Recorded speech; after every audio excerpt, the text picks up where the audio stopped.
So is it okay to have the government monitor social media conversations and then to wade in and correct some of those conversations? With more on this, let's go to technology expert Carmi Levy. He's on the line from Montreal. Carmi, do you think the government's monitoring what you and I are saying right now? Is this whole thing getting out of line or what?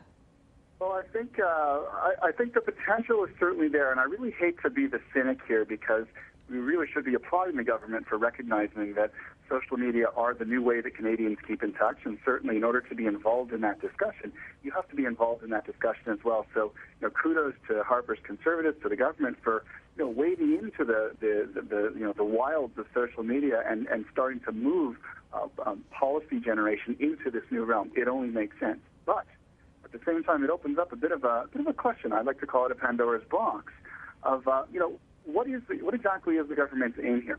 And what do they hope to accomplish with what they find out? And as they accumulate this information online, this data on us, where does that data go? And so, I think as much as we should applaud the government for getting into this area, the optics of it are potentially very Big Brother-ish. And the government really does need to be a little bit more concrete on what its intentions are and how it intends to achieve this. So you're concerned about, A, the optics, B, the motives.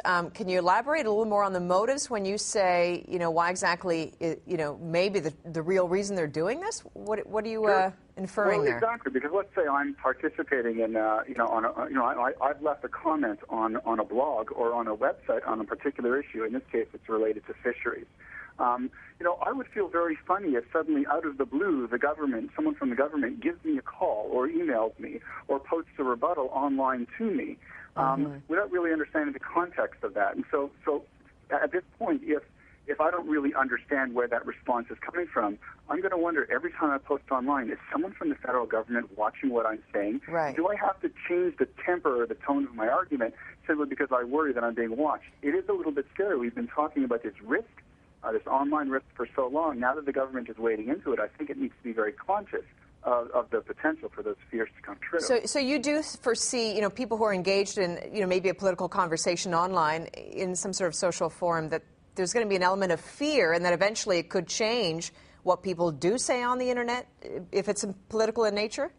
Exactly, yeah. Because if you're stuck wondering who's watching and what are they going to do if I say the quote-unquote wrong thing, you're going to necessarily change the way you involve yourself in that very public discussion and debate. Carmi, let me also put this to you, though. The government could argue, well, we spend money on billboards, on TV ads to communicate things like the Home Reno tax credit or inform Canadians, about what they can do. So is this really any different? I mean, I'm sure they will argue, well, we're just trying to get correct information to the people of Canada. And that's all well and good, but billboards can't reach me in my bedroom. When the government uses social media, it can. Okay, interesting. We're going to keep talking about it. Carmi Levy joining us with his view. Thanks, Carmi. Thanks, Jackie.